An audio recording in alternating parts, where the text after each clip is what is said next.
Muy buenas noches, mis amados hermanos, hermanas, que el Señor les bendiga. Muchísimas gracias por conectarse esta noche a esta transmisión. Antes de iniciar con el tratamiento del tema que vamos a escudriñar o que vamos a abordar el día de hoy, quisiera pedirles que por favor nos unamos en oración. Padre bendito, te damos gracias, Señor, en el nombre precioso de Cristo Jesús por esta noche, que tú nos permites, Señor, reunirnos por este medio para poder escudriñar tu bendita y maravillosa palabra, Señor. Padre, en el nombre precioso de Cristo Jesús, te damos gracias en primer lugar porque tú eres un Dios de amor, un Padre de amor, de misericordia, de gracia, de favor, Señor. Un Padre que es grande en misericordia y lento para la ira, Padre. Y Señor, te damos gracias porque hasta aquí tú nos has ayudado, nos has guardado. Tú has tenido cuidado de cada uno de nosotros en cada una de las circunstancias de nuestra vida, Señor.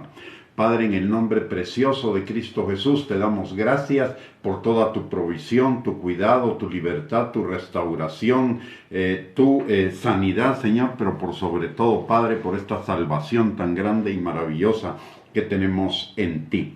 Padre, en el nombre precioso de Cristo Jesús, en esta noche venimos delante de ti pidiéndote, Señor, que tu Espíritu Santo nos guíe a toda verdad, que tu Espíritu Santo, Señor, alumbre los ojos de nuestro entendimiento, alumbre nuestros oídos, nuestros ojos, Señor, pero por sobre todo, que prepare nuestro corazón, Señor, para poder abordar el tema que vamos a abordar en esta noche con tu sabiduría, con tu palabra, con la dirección de tu Espíritu Santo, Señor, y para la edificación, la exhortación y la consolación de cada uno de nosotros, Padre. Te pedimos, Señor, especialmente que tu Espíritu Santo en esta noche rompa todo yugo de mentira, de argumento y de razonamiento falso, Señor, contrario a tu palabra, que se esté oponiendo al conocimiento tuyo, Señor, y a la obediencia a tu palabra. Te lo pedimos, Señor, en el nombre precioso de Cristo Jesús, y ponemos este tiempo delante de ti, Señor. Glorifícate tú, magnifícate tú, Señor,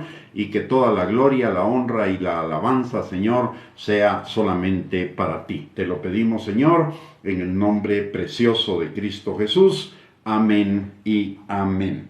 Muy bien, mis amados hermanos, que el Señor les bendiga, que tengan una linda noche. Gracias por conectarse.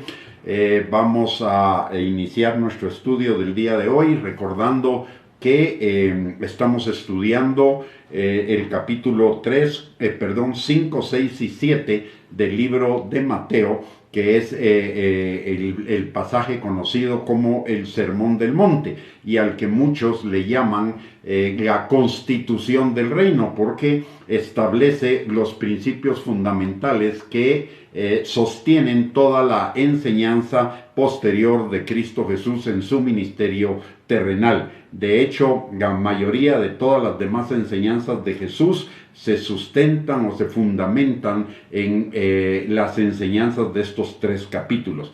Si nosotros queremos vivir en el reino de Dios, necesitamos entender y comprender estos principios que la palabra de Dios nos da, que son principios fundamentales para la vida del creyente.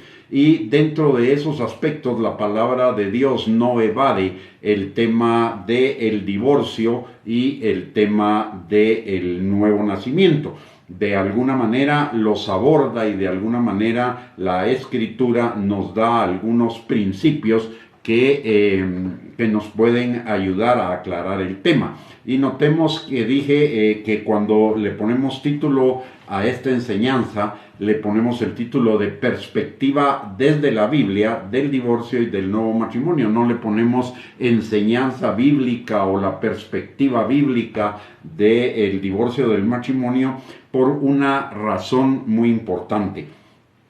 Porque el tema no es abordado de una manera directa y concluyente por la palabra de Dios, y el Señor nos deja un margen ahí para que con misericordia, con gracia, con amor, pero también con obediencia y con justicia se ha tratado este tema. La Biblia no nos da una enseñanza concluyente porque cada uno de los casos debe ser un caso abordado individualmente, abordado específicamente, abordado desde la individualidad de cada una de las personas involucradas y de la individualidad de cada matrimonio. Lo que sí nos da la palabra de Dios es principios generales para hacer ese abordaje y, como repito, hacerlo con amor, con misericordia, con gracia, pero también en obediencia a la palabra de Dios. Sin legalismos, porque no estamos bajo la ley, estamos bajo la gracia, pero también sin libertinaje, sino con una gracia que nos lleva a vivir una vida con responsabilidad. Creo en mi particular, antes de cualquier cosa, y para aclarar el tema, quiero ser claro en esto. Soy una persona divorciada, sin embargo creo y lo sostengo que el diseño de Dios para la vida del hombre y de la mujer es el matrimonio, y ese diseño es perfecto, ese diseño es eterno, ese diseño es permanente. El hecho de que sea una persona divorciada no implica que vaya a abordar este tema para justificar el divorcio. No lo justifico de ninguna manera, aunque sí lo vamos a abordar bíblicamente como una concesión que Dios hace, no como un mandamiento ni como el plan perfecto de Dios. El plan perfecto de Dios nunca va a ser el divorcio. El plan perfecto de Dios se llama matrimonio. Sin embargo, la misma Biblia dice que por la dureza de nuestro corazón, por la dureza del corazón humano, Dios a través de Moisés concedió la concesión, no el mandamiento, no la ley, el divorcio e igualmente del nuevo matrimonio, como lo vamos a ver.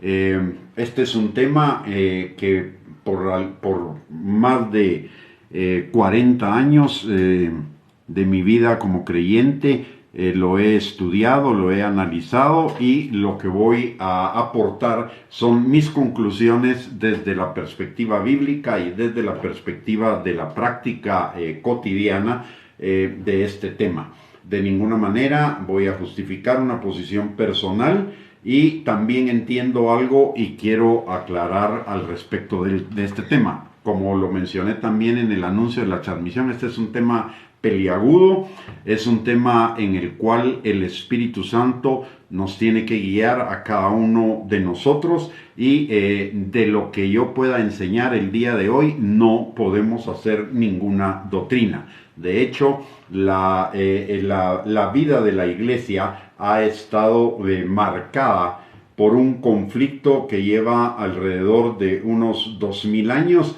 en relación a si es posible para el creyente o no es posible el divorcio, si constituye pecado o no constituye pecado, e incluso si es un pecado permanente o un pecado con una temporalidad específica. En fin, no hay un acuerdo, y las posiciones, hay dos posiciones extremas, una que sí, la otra que no, y dentro de esas posiciones extremas dentro del cuerpo de Cristo hay algunas otras posiciones intermedias, lo cual nos da la pauta de que este es un tema complicado, es un tema difícil, es un tema que incluso que desata muchas pasiones. Y es un tema que realmente muy pocos predicadores lo abordan de una manera directa. De hecho, yo he meditado muchísimo el hecho de compartir esta enseñanza. Sin embargo, creo que es necesario e importante enfocar este tema, porque hay mucha gente involucrada y mucha gente que está sufriendo por este tema, o que está en su corazón, está teniendo muchísimo conflicto, dolor, falta de libertad, falta de sanidad, falta de restauración, porque hemos evitado abordar el tema de una manera profunda y normalmente se aborda de una manera muy simplista y muy legalista, en el sentido de que el divorcio es pecado y ahí lo dejan y simple y sencillamente todo el mundo se lava las manos sobre un tema que es mucho más complicado que la simple cuestión de decir es pecado. Así que con todas estas salvedades y observaciones, quiero repetir, no estoy dando una enseñanza que podamos decir que es normativa para el cuerpo de Cristo. Entiendo las limitaciones que tiene esta enseñanza, creo que cada uno debe ir delante del Espíritu Santo y pedir la dirección respecto a este tema, si es que le interesa el tema, y también debe ser un tema que cada uno aborde sin pasiones personales, sino fundamentado en la palabra de Dios y en la guianza del Espíritu Santo. Recordemos que la palabra nos enseña muy claramente que lámpara a nuestros pies es su palabra y lumbrera a nuestro camino. He estado haciendo todas estas advertencias y todas estas observaciones porque no quiero que este tema sea mal interpretado, ni tampoco me gustaría que pueda ser tildado de un tema que caiga en la herejía, en el error o en la apostasía o cualquier cosa de ese tipo. Entonces quiero dejar bien claro entonces como primer punto y como punto de partida que de acuerdo a lo que nos enseña la palabra de Dios y de acuerdo a lo que nos enseña Jesús, el diseño de Dios para la vida en pareja, la buena, agradable y perfecta voluntad de Dios para esa vida en pareja es el matrimonio, y solamente el matrimonio como una unidad de amor y de consagración de la pareja a Dios y el uno hacia el otro. Ese es el plan perfecto de Dios y es el plan perfecto para todas las edades. Y tan perfecto es ese plan que la Biblia comienza con un matrimonio, el de Adán y Eva, y la Biblia termina con un matrimonio en las bodas del Cordero.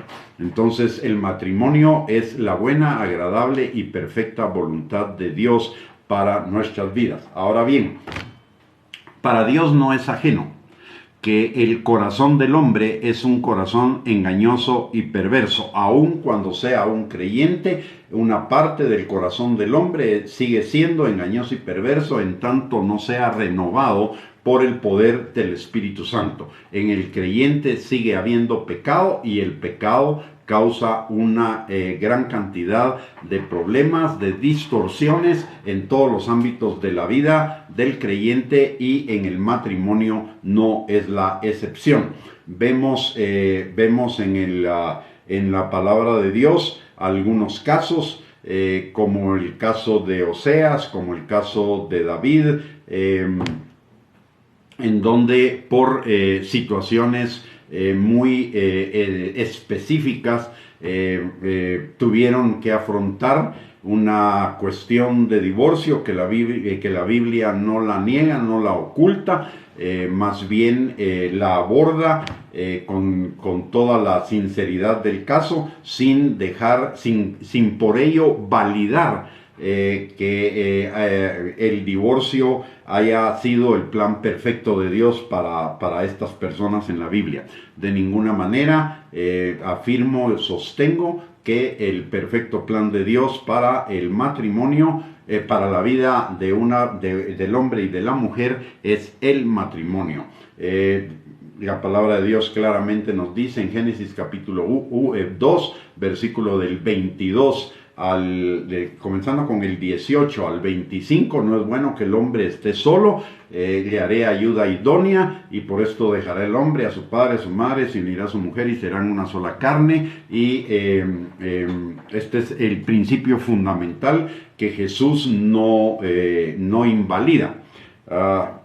Entonces, sin embargo, Jesús, considerando la posibilidad de que el pecado de alguna manera haga no viable. La vida matrimonial abre una puerta de concesión para que en ciertos casos muy específicos y muy especiales exista, si no hay otra alternativa y por la dureza del corazón de las personas, entonces existe esa posibilidad del divorcio. Y esto nos lo enseña Deuteronomio capítulo 24, versículo del 1 al 3. Dice la palabra: cuando alguno tomare mujer y se casare con ella, si no le agradare por haber hallado en ella alguna cosa indecente, le escribirá carta de divorcio y se la entregará en su mano y la despedirá de su casa. Y salida de su casa podrá ir y casarse con otro hombre. Esta es la concesión. Sin embargo, hay una advertencia seguida de esa concesión para que no sea una cuestión hecha a la ligera, tomada con libertinaje o para que sea una puerta totalmente abierta. Es una puerta de posibilidad, pero después de agotar todos los demás recursos. Y dice, ¿y cuál es la salvedad que dice la palabra? Dice: pero si le aborreciere, dice, pero si la aborreciere este último, es decir, el que se casó con ella después de divorciarse, y le escribiere carta de divorcio, es decir, hay un nuevo divorcio de esa persona, y se la entregare en su mano, y la despidiere de su casa, o si hubiere muerto el postrer hombre que la tomó por mujer, no podrá su primer marido que la despidió volverla a tomar para que sea su mujer después de que fue envilecida, porque es abominación delante de Jehová, y no has de pervertir la tierra que Jehová tu Dios te da por heredad.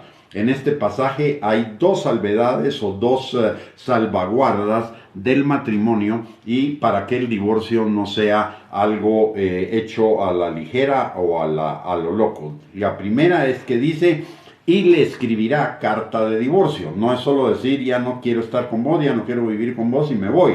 Dice que debe mediar no solo el repudio, que es el hecho de decir que ya no van a vivir juntos, sino que además debe dar una carta de divorcio. ¿Cuál era el objetivo de la carta de divorcio en el Antiguo Testamento?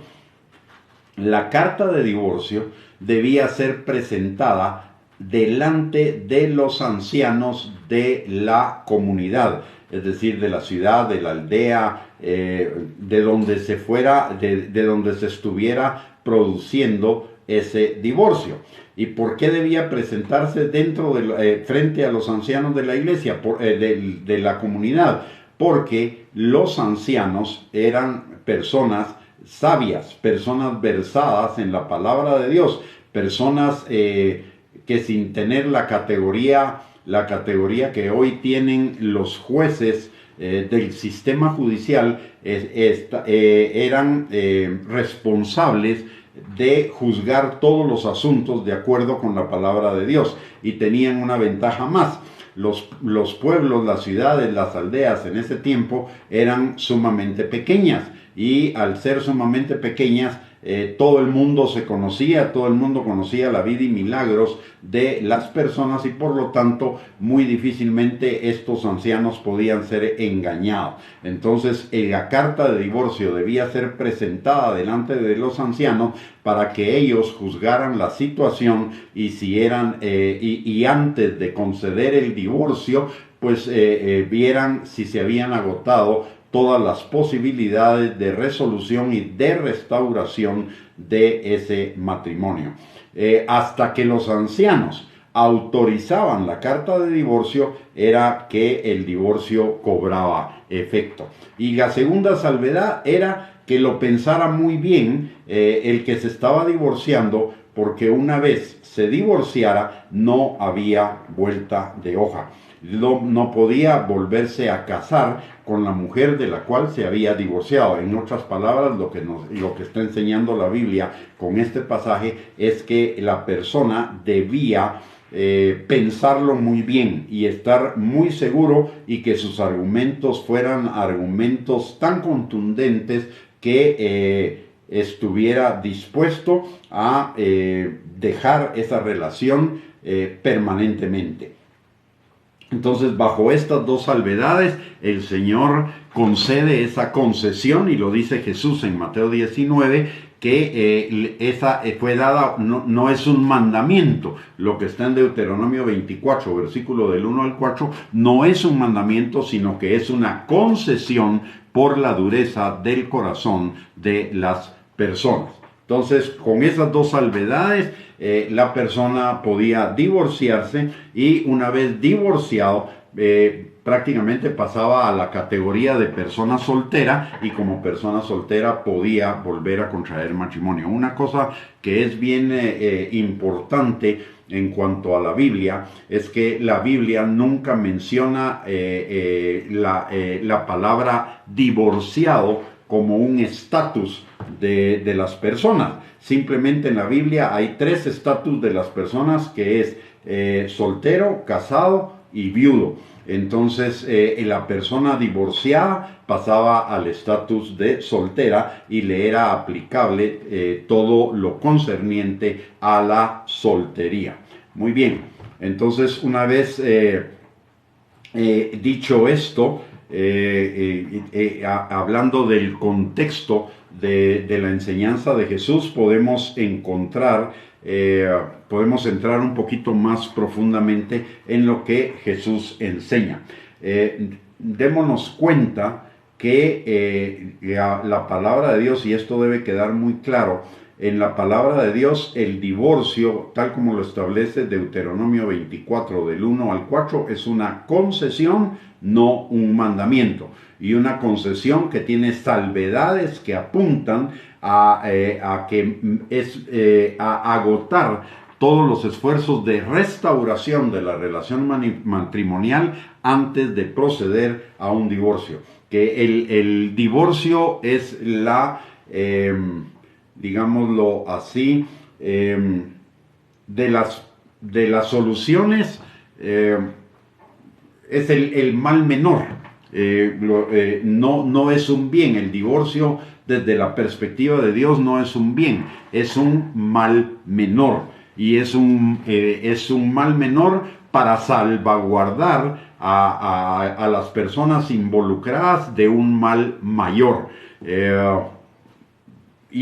Es una desviación de la voluntad de Dios. Aunque sea una concesión, no significa que sea la voluntad de Dios, y eso debe quedar total y completamente claro. Entonces, también tenemos que, para entender la enseñanza de Jesús acerca de este tema, necesitamos entender dos palabras que la Biblia utiliza, que no son lo mismo. Una es la palabra repudio y otra es la palabra divorcio.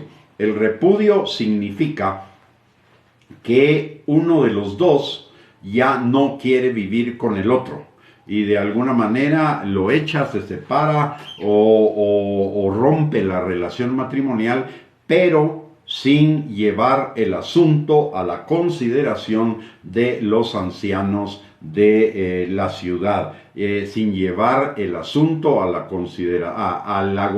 agotar todos los recursos necesarios para la restauración del matrimonio. Entonces, y no hay realmente un dejar en libertad a la otra persona para que pueda iniciar otra relación. La deja atada, esclavizada a una relación de matrimonio que en la realidad no existe, pero que, de acuerdo a lo que dice la palabra de Dios, si no se presentaba esa carta de divorcio, la persona seguía casada aunque estuviera repudiada, y de acuerdo con la ley en el Antiguo Testamento, si esa persona, aunque estuviera repudiada, no estaba divorciada y se juntaba con otra pareja, entonces significaba que esa persona caía en adulterio. Entonces, Jesús repudia, Jesús aborrece, la palabra de Dios lo dice claramente, Jesús aborrece el repudio. No está de acuerdo con el divorcio, pero Jesús aborrece solo el repudio. ¿Por qué? Porque el repudio era una cuestión de egoísmo y de conveniencia de uno de los miembros de la pareja. Repudiaba al otro, no quería nada con el otro, pero no le daba libertad. Y en alguna medida también lo que estaba sucediendo es que muchos de ellos, por intereses económicos, simple y sencillamente no daban la carta de divorcio. ¿Por qué? Porque si daban la carta de divorcio, eso implicaba que tenía que haber una transacción relacionada con la dote que se había pagado por la mujer, número uno, y número dos, también algunos por interés decían, bueno, me dejo a esta, me consigo, o a este, me consigo otra pareja, y si no me funciona con esta pareja, pues todavía puedo regresar con la otra, en una franca violación al principio de lo que enseña Deuteronomio 24:1 al 4. Alguno puede decir que no, este pasaje no está vigente en las Escrituras. Recordemos que este pasaje es un pasaje que está dentro del Pentateuco, dentro de la ley de Dios. Y Jesús dice, ni una tilde ni una jota pasará de la ley hasta que todo se cumpla. Es decir, este pasaje sigue vigente, aunque hay un pasaje que está por encima de él y que es el que se debe agotar antes de tomar esta decisión, que es la ley del amor. Y el amor nos va o nos debe inducir a poder a hacer todos los esfuerzos que sean necesarios y que estén a nuestro alcance para la restauración de la relación matrimonial, porque insisto, el divorcio es solo una concesión, pero no es una ley, ni es la voluntad de Dios. La voluntad de Dios es que el matrimonio sea plena y completamente restaurado. Entonces, dicho esto, situemos ahora en un contexto más inmediato la enseñanza de Jesús. En el tiempo de Jesús, este pasaje de Deuteronomio 24, versículos del 1 al 4, estaba siendo mal interpretado y practicado por los judíos. Recordemos que en alguna de las transmisiones ayer y el lunes hablé de que el pueblo de Dios Israel había recibido una enseñanza de una moralidad más alta que todas las demás naciones de la tierra en la ley de Dios, y sin embargo se había corrompido por los pueblos que no sacó de la tierra prometida cuando tomó la tierra prometida, y aparte de ello que comenzó a ser influenciada por los principios contrarios a la moralidad de Dios que llevaron los judíos, que llevaron los griegos y posteriormente los romanos. Y dentro de eso, pues estaban hablando de una total desvirtuación de este principio. ¿Por qué? Recuérdese que los fariseos le preguntan a Jesús si es válido repudiar a la mujer por cualquier causa. No le preguntan si es válido el divorcio. Ellos solo estaban queriendo que Jesús validara el repudio sin divorcio. Y Jesús les dice, ojo, el diseño de Dios no es ese. El diseño de Dios es que Él creó al hombre y a la mujer para que tuvieran una relación permanente. En el principio así fue. Entonces ellos querían una interpretación ventajista para lo que ellos estaban haciendo, que estaba mal, que estaba contrario a la palabra de Dios. Porque la gente principalmente los hombres, estaban repudiando a la mujer, no le daban la libertad, pero como en la ley del Antiguo Testamento, el adulterio no era porque el hombre estuviera casado, sino porque la mujer fuera casada. El adulterio se producía cuando una mujer era casada, y ese adulterio implicaba la pena de la lapidación, es decir, de la muerte de la mujer adúltera y el hombre con el cual ella estaba adulterando. Sin embargo, cuando un hombre casado tenía otra mujer, él no caía en adulterio según la ley, caía en el tema de infidelidad matrimonial, pero no en el tema del adulterio. Entonces no tenía pena de muerte. Sin embargo, Jesús sí hace una ampliación de esta parte de la ley y declara que no solo la mujer, si no está divorciada, la mujer cae en adulterio si tiene otra pareja, sino que también el hombre. O sea, establece una equidad y una igualdad entre el hombre y la mujer. Pero entonces Jesús sigue la línea del Padre en cuanto a que está en contra del repudio. Sin embargo, sí habla del divorcio como una concesión. Los judíos en el tiempo de Jesús tomaban a la ligera el vínculo matrimonial porque la mujer no era considerada por ellos como una persona, sino más bien como una cosa, como un objeto. Por la dote que debían dar, consideraban a la mujer como una propiedad y que podían hacer con ella lo que se les diera la gana. Entonces la mujer no era considerada una persona, sino como un objeto, número uno. Número dos, tomaban también muy a la ligera lo que la palabra de Dios decía de si era encontrada en la mujer alguna cosa indecente. Ellos consideraban indecente, por ejemplo, en algunos casos, si la mujer quemaba la comida, era considerado como algo indecente y por lo tanto como una causal de repudio, no de divorcio, de repudio. Y en ese momento también solo el hombre podía repudiar a la mujer. No la mujer al hombre. Sin embargo, ya en 1 Corintios capítulo 7, la mujer también puede decidir la separación con respecto al hombre cuando se dan ciertas causales que vamos a ver un poco más adelante. El hombre, como ya mencioné, por la misma interpretación que le daban a lo de causa indecente y por la interpretación aprovechada que le daban al repudio, no al divorcio, entonces se estaban aprovechando de la situación. La enseñanza de Jesús la encontramos en Mateo, capítulo número 19. Voy a leer primero Mateo capítulo 5, que es de donde se origina esta enseñanza como parte del Sermón del Monte, y después vamos a ver la ampliación que Jesús hace a esta enseñanza en Mateo 19. En Mateo 5, versículo 31 y 32, la palabra de Dios dice lo siguiente. Dice, ahorita lo localizo, dice, también fue dicho, cualquiera que repudie, ojo, noten lo que dice acá, cualquiera que repudie a su mujer, dele carta de divorcio. O sea, lo primero que Jesús está haciendo es regresando al espíritu de la ley, al espíritu que está detrás de Deuteronomio 24, del 1 al 4. Si alguno repudia a su mujer, dele carta de divorcio. No se vale solo repudiar sin dar carta de divorcio. Ahora, en Mateo 5:32 dice, pero yo os digo que el que repudia a su mujer, a no ser por causa de fornicación, hace que ella adultere. ¿Por qué? Porque si la mujer ya había fornicado, pues ya era una adúltera.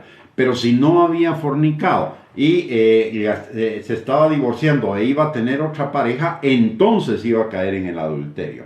Y dice, y el que se casa con la repudiada comete adulterio. ¿Por qué? Porque no tenía carta de divorcio. Ella legalmente todavía seguía casada con el marido que la había repudiado. Luego, esta enseñanza la amplía Jesús en Mateo capítulo 19, versículos del 1 al 12. Y la palabra de Dios dice, aconteció que cuando Jesús terminó estas palabras, se alejó de Galilea y se fue a las regiones de Judea al otro lado del Jordán.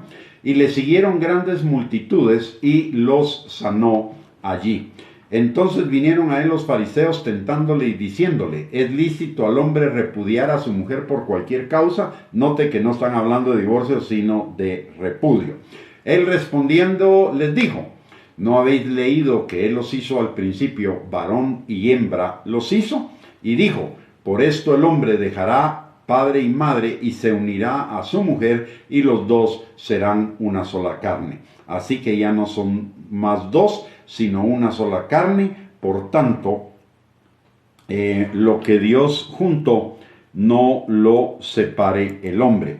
Le dijeron, ¿por qué pues mandó Moisés dar carta de divorcio y repudiarla? Otra vez va junto, carta de divorcio y repudio. Él anteriormente había dicho que el repudio, solo el repudio no era válido. Ahora, cuando se dan cuenta los fariseos de esta cuestión, entonces ya le agregan el divorcio y el repudio. Y entonces Jesús les contesta, por la dureza de vuestro corazón, Moisés os permitió repudiar a vuestras mujeres, mas al principio no era así. Y yo os digo que cualquiera que repudie a su mujer, otra vez vuelve al repudio, no al divorcio. Y yo os digo, porque el verdadero motivo de lo que estaban buscando los fariseos era que Jesús convalidara solo el repudio, no el divorcio, el solo repudio. Y entonces dice, y yo os digo que cualquiera que repudia a su mujer, salvo por causa de fornicación y se casa con otra, adultera, y el que se casa con la repudiada, adultera. Aquí conecta la enseñanza de Mateo 19 con la de Mateo 5, 31 al 32. Y entonces vienen sus discípulos y le dicen, si así es la condición del hombre con su mujer, no conviene casarse. Entonces se les dijo, no todos son capaces de recibir esto, sino aquellos a quienes es dado. Pues hay eunucos que nacieron así del vientre de su madre, y hay eunucos que son hechos eunucos por los hombres, y hay eunucos que asimismo se hicieron eunucos por causa del reino de los cielos. El que sea capaz de recibir esto, que lo reciba. Entonces, ¿qué es lo que está diciendo Jesús al final de todo esto? Lo que Jesús dice es que lo que está establecido en Deuteronomio 24 es un principio, no una ley, es una concesión, no un mandamiento. Y los principios son para que los apliquemos con oración e inteligencia en cualquier situación dada. Que hagamos la aplicación a las circunstancias específicas de la situación a la cual se está refiriendo ese principio. Un principio nunca puede convertirse en una ley inflexible. Se tiene que aplicar a cada situación individualmente. Por lo tanto, no deberíamos pretender resolver la situación del divorcio simplemente citando ciertas palabras de Jesús, porque eso sería legalismo. Y no podemos obviar tampoco que Jesús habla de dos situaciones diferentes, como lo hace la ley, que es de la del repudio y de la del divorcio. Y Jesús, Dios aborrece el repudio, aunque el divorcio es para una concesión, aunque no es la voluntad perfecta, agradable y buena de Dios. Y en cuarto lugar, necesitamos tomar las palabras de Jesús como un principio a aplicar en los casos individuales que se nos presentan, pero siempre enfocándonos no en el divorcio como solución, sino en la restauración del matrimonio, como Jesús lo hace acá.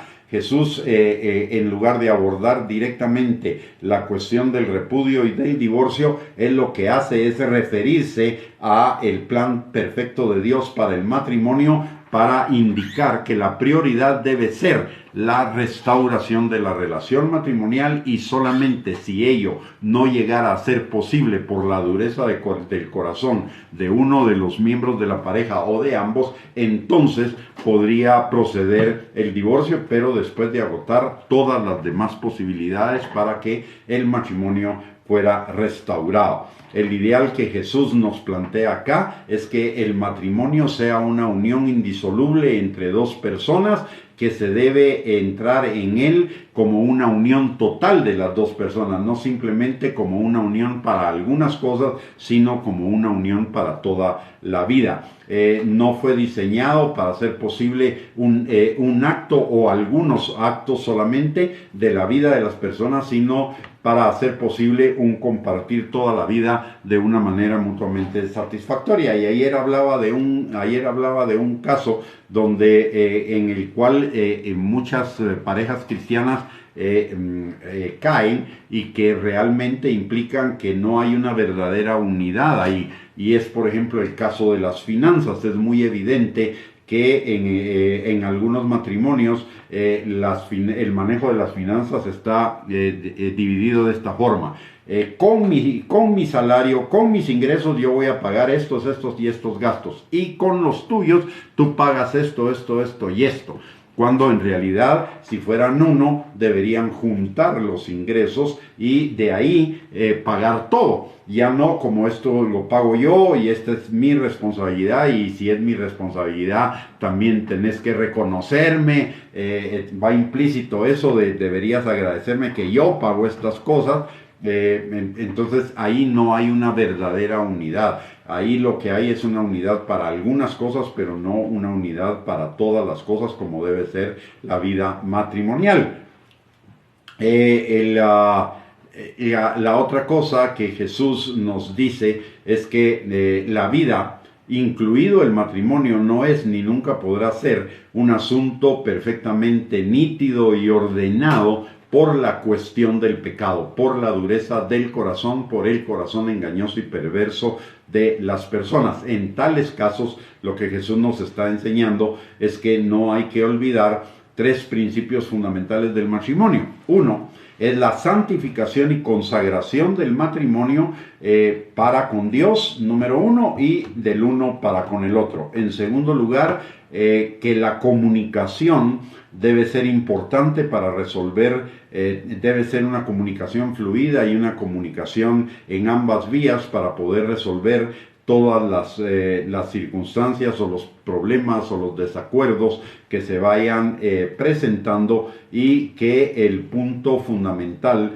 del matrimonio o el cemento fundamental del matrimonio es el amor, y Dios es el amor. Por lo tanto, el cemento del matrimonio debe ser Dios, y esto es lo que nos enseña Juan capítulo 17 versículo 21, que para que seamos uno necesitamos ser uno en Cristo Jesús, y esto implica morir a nosotros mismos, morir a nuestro egoísmo y dejar que el amor de Dios, que ha sido derramado en nuestros corazones por el Espíritu Santo, de acuerdo a lo que nos enseña Romanos 5:5, sea el rector de la relación matrimonial. Pero Jesús está consciente de que en algunos casos eso no será posible, y entonces deja como concesión el divorcio, para que si después de todos los intentos por la restauración del matrimonio no es posible, entonces existe esa opción.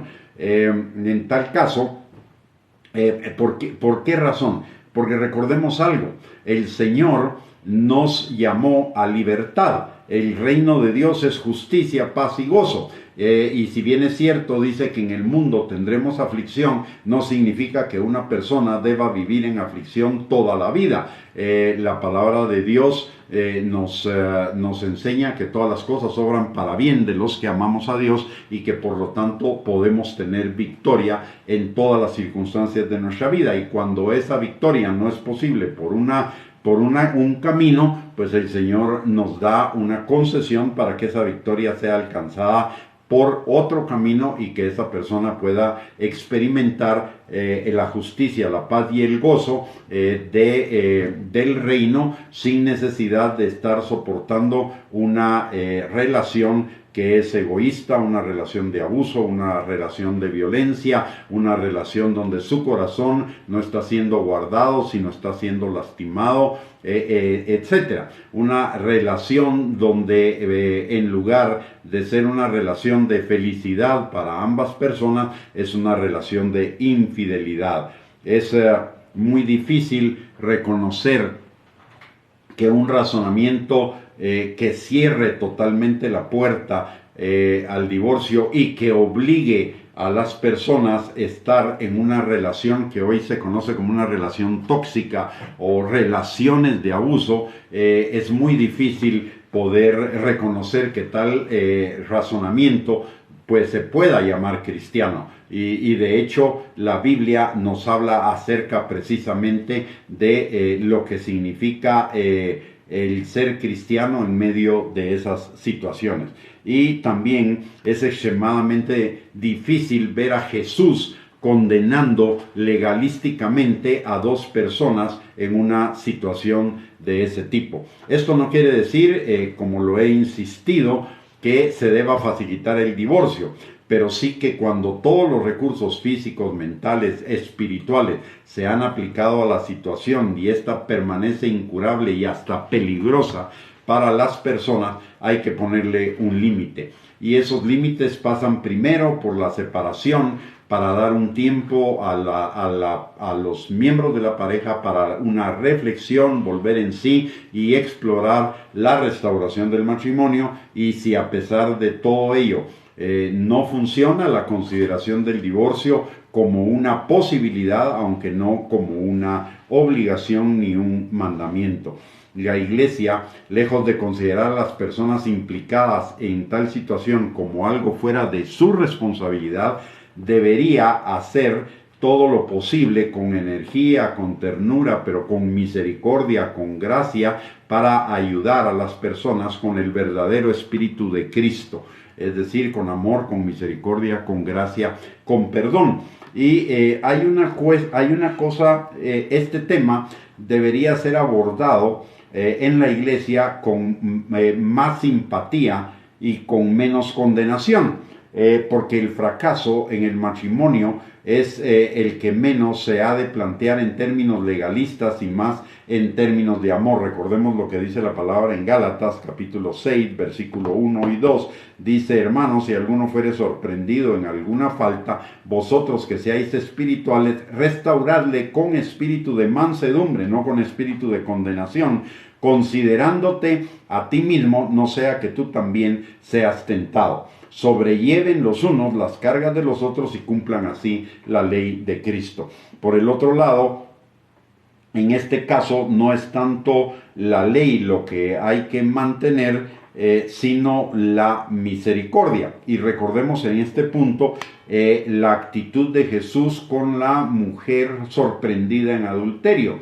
Primero dice: el que esté libre de culpa, libre de pecado, de cualquier pecado, que tire la primera piedra. Y nadie la tira. Y en segundo lugar, Jesús le dice a la mujer: ni yo te condeno. A pesar de que ella había sido sorprendida en un pecado que de acuerdo con la ley era condenable, Jesús le dice: ni yo te condeno. Vete y no peques más. ¿Por qué? Porque la palabra de Dios nos enseña que la misericordia triunfa sobre el juicio. Como lo dice Santiago capítulo 2, versículo 13. Y lo que hay que guardar en este caso no es tanto la parte legalística, sino el corazón y el alma de las personas, que es el principio fundamental de Cristo con el mandamiento del amor, y que es el principio fundamental de toda la palabra de Dios. Toda la palabra de Dios trata de guardar el corazón de las personas, como lo dice Proverbios capítulo 4 en el versículo 23, como parte del Antiguo Testamento: sobre toda cosa guardada, guarda tu corazón, que de él mana la vida. Entonces, lo que es importante y fundamental en una situación de este tipo es que sea guardado el corazón de las personas involucradas. Si la situación es irremediable, entonces debe plantearse la posibilidad del divorcio, no con legalismo rígido, sino con un amor comprensivo. Miren, hay unas cosas que me van a perdonar, pero yo sí critico en cuanto a la posición en algunos ministerios y en algunos ministros. A las personas divorciadas o a las personas que tienen un segundo matrimonio no les dan el privilegio del bautismo, pero sí les reciben los diezmos. No les dan el privilegio de servir en la iglesia, pero sí les reciben los diezmos y las ofrendas. No les dan el privilegio de tomar la Santa Cena, pero sí les reciben los diezmos y las ofrendas. Y resulta ser que ni para el servicio, ni para la Santa Cena, ni para el bautismo existe en ninguna parte de la Biblia que el requisito sea que no sea una persona divorciada o que no sea una persona en segundas nupcias. Dice que tenga solo una mujer, pero no dice que sea la con la que originalmente se casó. Entonces sí me parece que el tema es abordado por un lado con una rigidez legalística, pero en lo que se trata del interés ministerial, ahí sí somos flexibles, sí permitimos este privilegio que nos conviene como ministerio, pero no permitimos los otros privilegios que son para bendición de las personas más que para bendición del ministerio. Y eso es lo que yo sí creo que no está bien, porque es un doble rasante, es una doble moral, y eso lo critica Jesús en Mateo 23, se los critica a los fariseos y a los escribas, que ellos tenían una doble moral, porque en unas cosas sí era válida la ley cuando les convenía, pero en otras cosas cuando no era conveniente, entonces ahí no aplicaban el espíritu de misericordia. Entonces sí, eso debe ser corregido. Como dice un dicho, ¿verdad? O todos hijos o todos centenados. O medimos a todos con la misma vara o estamos mal, por un lado.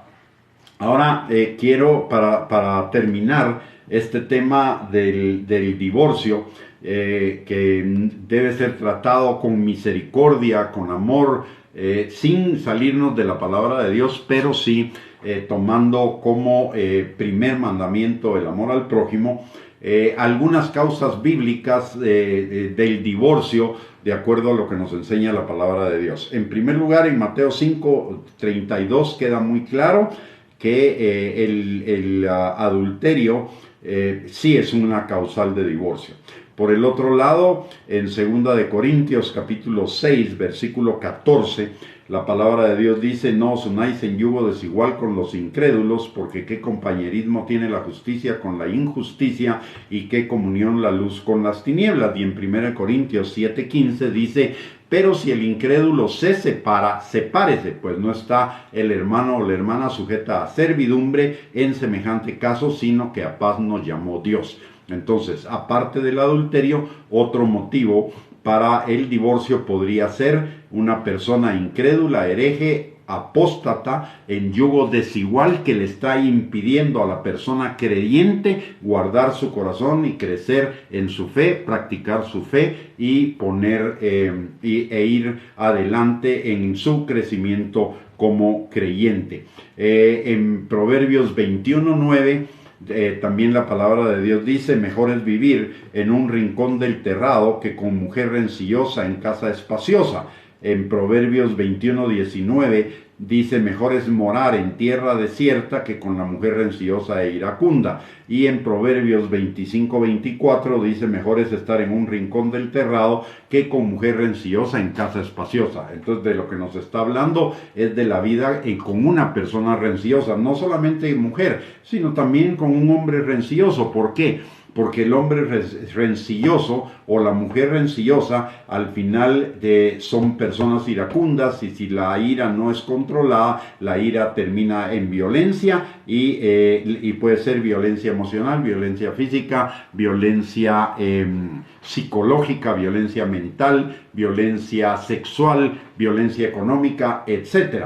Y a eso también se refiere la palabra cuando dice: mejor es morar en casa desierta que con mujer rencillosa e iracunda, por un lado. Por el otro lado, en Proverbios, relacionado con este tema, en Proverbios 4:23 dice: sobre toda cosa guardada, guarda tu corazón, porque de él mana la vida. Y en Proverbios 31, versículos del 11 al 12, cuando se refiere a la mujer virtuosa, pero también es aplicable al hombre, dice: el corazón de su marido o de su pareja está en ella confiado, y no carecerá de ganancia, le da a ella bien y no mal todos los días de su vida. Es decir, aquí está hablando de que la pareja debe guardar el corazón del otro. Cada uno debe guardar el corazón del otro. Si no lo guarda, sino que lo violenta, entonces obviamente ahí la separación es una alternativa para la restauración, y si eso no, y si no se logra la restauración por la dureza del corazón, entonces podría proceder el divorcio. También, cuando la persona es una persona necia, es decir, una persona que es una persona necia, una persona que reincide y reincide y reincide y reincide en el mismo pecado a pesar de saber que está dañando a su pareja, entonces en este caso también hay la posibilidad del divorcio, y esto nos lo enseña Proverbios capítulo 11, versículo 22. Dice la palabra, como zarcillo de oro en el hocico de un cerdo es la mujer hermosa y apartada de razón. Esta es una persona necia. Y si bien es cierto, aquí se refiere a la mujer, también es aplicable al hombre. Porque en el Señor, en Cristo Jesús, ya no hay hombre ni mujer, sino todos somos exactamente del mismo valor, con la misma dignidad, y por lo tanto lo aplicable a uno también es aplicable al otro. Otro motivo que podría ser una causal de divorcio es la constante negación de uno de los dos al cumplimiento del deber conyugal. Esto nos lo dice Primera de Corintios capítulo 7 versículo 5. Dice: no os neguéis el uno al otro, a no ser por algún tiempo de mutuo consentimiento, para ocuparos sosegadamente en la oración, y volved a juntaros en uno, para que no os tiente Satanás a causa de vuestra incontinencia. Entonces, la constante negación del deber conyugal implicaría el poner a la otra persona en riesgo de ser tentado por Satanás a causa de la incontinencia. Entonces, podría ser una causal de divorcio, pero no necesariamente debe causar el divorcio. Es simple y sencillamente si no se puede arreglar esa situación, si no puede haber una restauración de las cosas que están impidiendo el que el matrimonio sea fluido.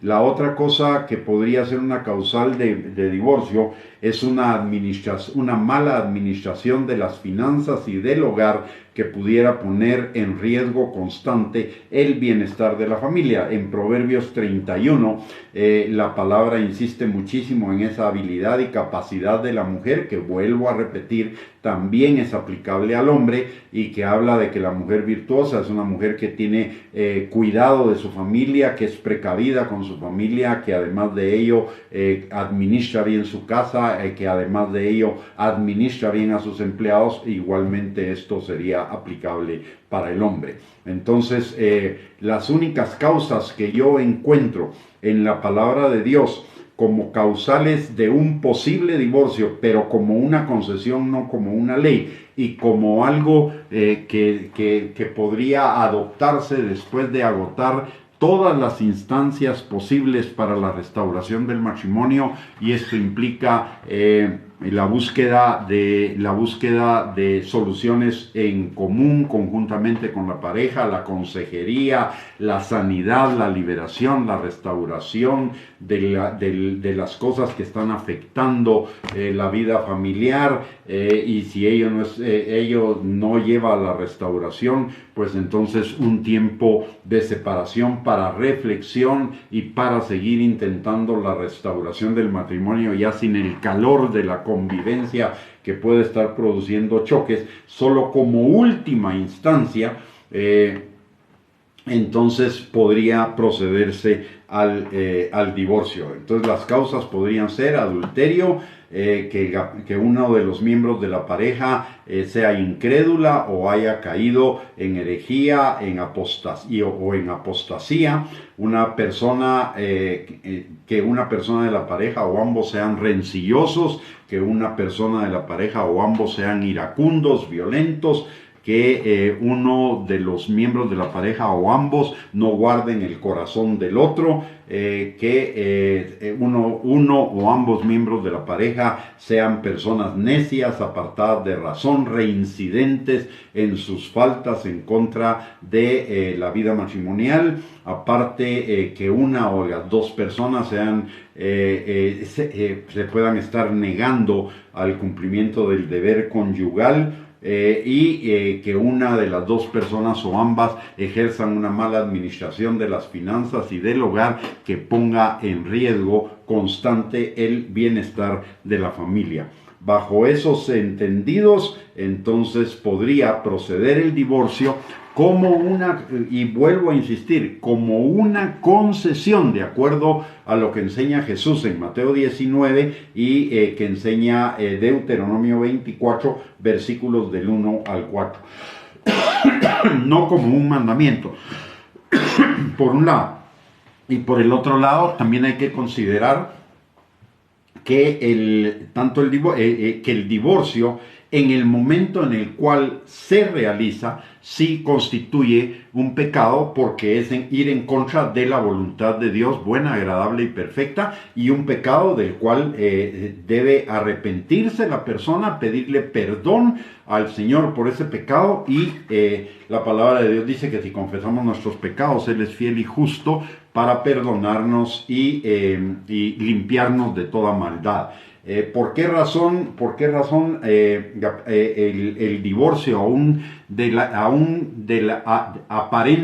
la persona aparentemente inocente es un pecado? Primero, porque va en contra de la voluntad de Dios, del diseño bueno, agradable y perfecto de Dios para el matrimonio. Y en segundo lugar, por una razón muy simple.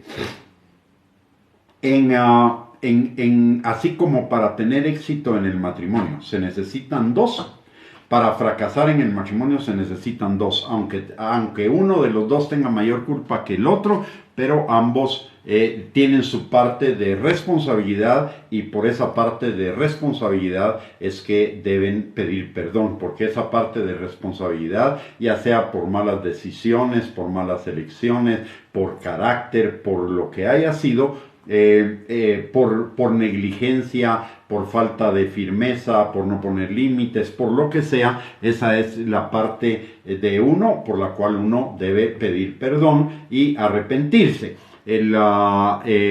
Pero no es un pecado que va a durar toda la vida. Como todo pecado, el pecado del divorcio tiene una temporalidad, un tiempo específico, y es en el momento en el cual la persona se divorcia, ahí sucedió el pecado, pero el Señor nos da la respuesta. El arrepentimiento, la confesión, y el arrepentimiento es el reconocimiento de mi responsabilidad en el tema, y por el otro lado, eso me lleva a la confesión. Una vez reconocido mi pecado, me lleva a la confesión, y la confesión me lleva al perdón y a la limpieza del Señor, y la cuestión de pecado fue saldada en ese momento. Ya la persona que a partir de ahí, a partir de haber reconocido sus faltas, sus pecados, su responsabilidad en el divorcio, se arrepiente, pide perdón al Señor, y todo el asunto del pecado ahí se solucionó delante del Señor.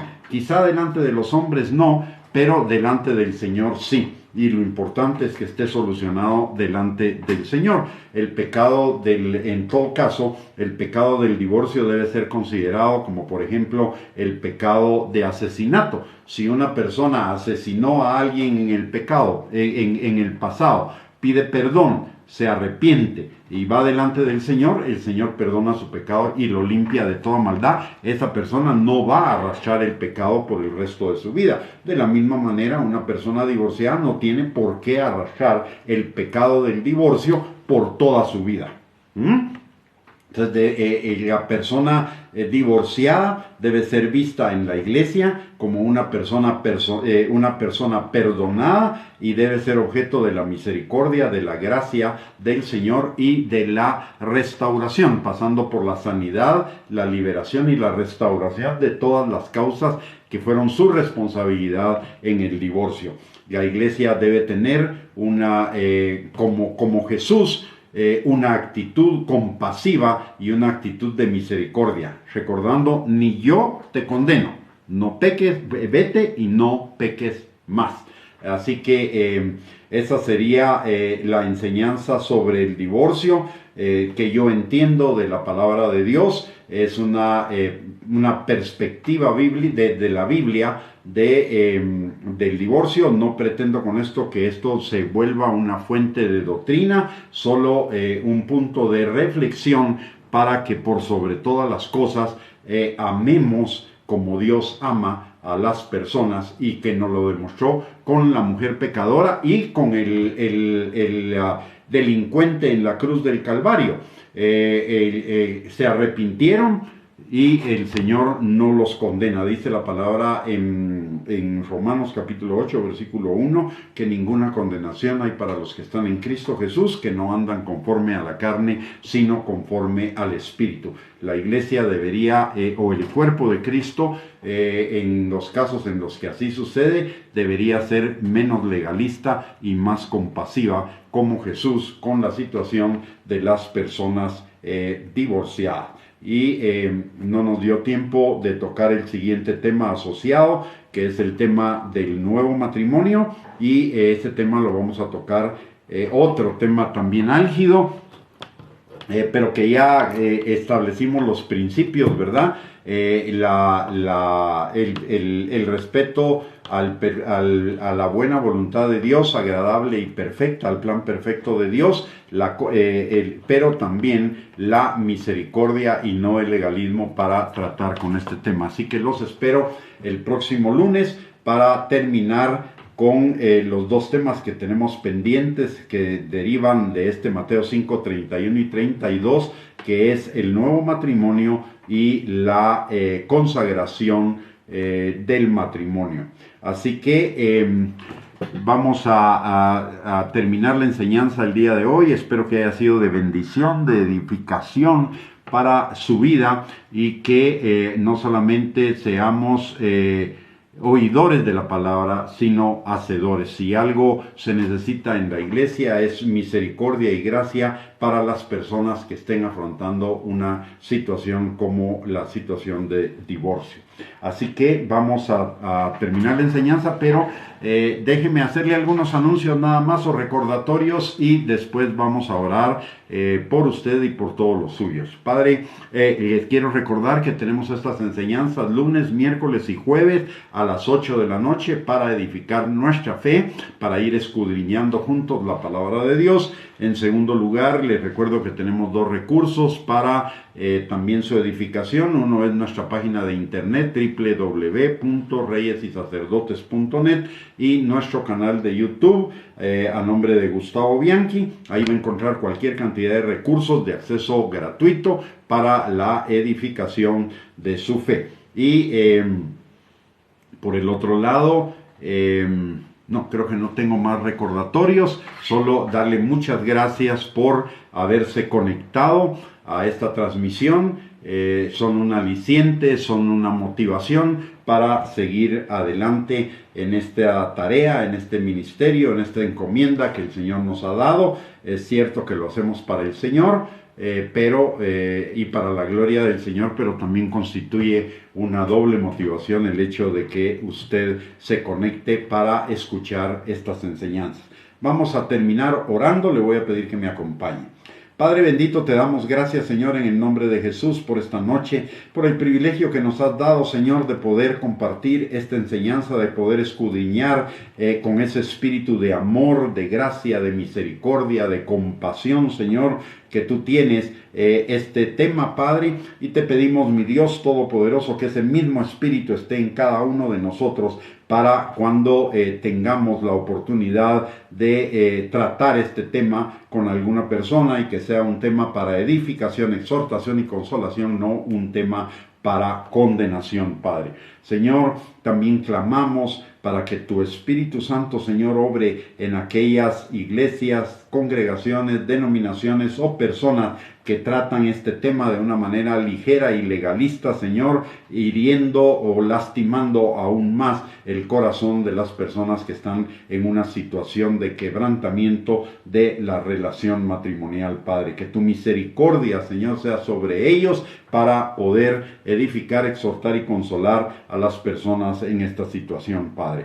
Señor, también en esta hora te pedimos, Padre, por cada uno de los nuestros y por cada uno de nosotros, Padre, a todos, Señor. Atráenos a ti con lazos de amor cada día más, Señor, para estar más cerca de ti, más cerca de tu presencia, para tener una mayor intimidad y comunión contigo y ser esa iglesia enamorada, apasionada, limpia, santa, sin mancha y sin arruga, que tú estás preparando, Señor, para las bodas del Cordero. E igualmente te pedimos, Señor, por cada uno de nosotros y los nuestros, que tu Espíritu Santo obre en la vida de cada uno, sanando, restaurando, liberando, afirmando, fortaleciendo, estableciendo en ti a cada uno, Señor, y que por tu misericordia y tu gracia todas nuestras necesidades y las de los nuestros sean suplidas conforme a las riquezas a tus riquezas en gloria en Cristo Jesús. Gracias, Padre, en el nombre precioso de Jesús. Te damos a ti la gloria, la honra y la alabanza por todo lo que hemos compartido en esta noche y también por la respuesta a nuestras oraciones, Padre. En el nombre de Jesús, amén y amén. Muy bien, mis amados hermanos y hermanas, hemos llegado al final de este tema, de esta transmisión. Que el Señor les bendiga abundantemente, les guarde, que tengan un bendecido fin de semana. Muchísimas gracias por conectarse, y si Dios lo permite, el próximo lunes a las 8 de la noche nos volvemos a conectar por este medio. Un abrazo y bendiciones para todos.